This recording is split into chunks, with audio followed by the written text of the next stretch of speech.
如果发生战争，你所在的城市遭受了核打击，你该如何安全地从核爆中活下来？看完这条视频，或许能让你和你的家人在核爆中活下来。当核弹落地的一瞬间，1500万度的高温和冲击波会在瞬间爆发。此时，距离核爆点10公里内的一切物体都将化为灰烬，包括城市的高楼建筑、桥梁和生物。随着冲击波不断的扩大，方圆20公里内的一切建筑将会瞬间粉碎，30公里内的所有生物将被核爆后的高温烧成重伤，甚至气化。那么，如何才能从核爆中安全地活下来？首先就是提前预防，也就是战争预警。因为在如今这个科技快速发展的和平年代，战争不会轻易爆发，核弹也更不会被轻易使用。而如果一旦发生冲突，这时你必须时刻关注着国内和国际的战争形势，并准备一套野外生存的食物和用品。因为一旦打到鱼死网破的状态，那么我们离核战也就不远了。此时最好注意手机的预警短信以及室外的防空警报。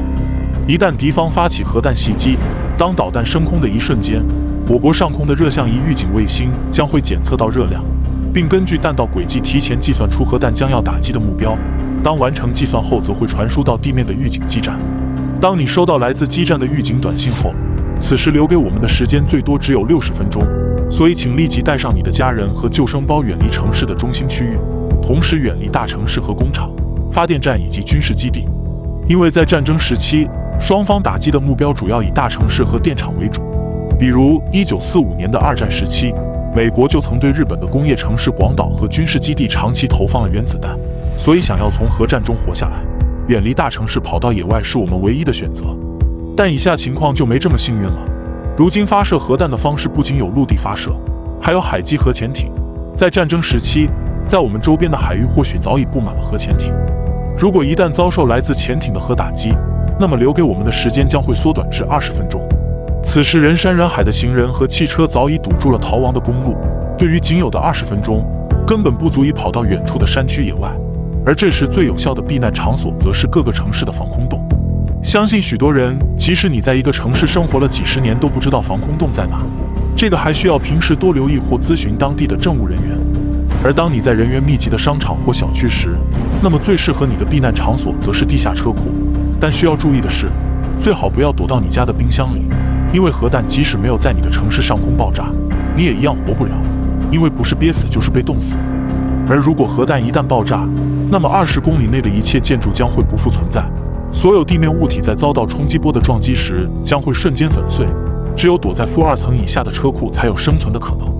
但相对于以上几点，地铁站才是最佳的选择，也是最安全的地方。一条狭长的地铁隧道至少可以容纳10万人左右，而一些大城市基本都会建有15条路线。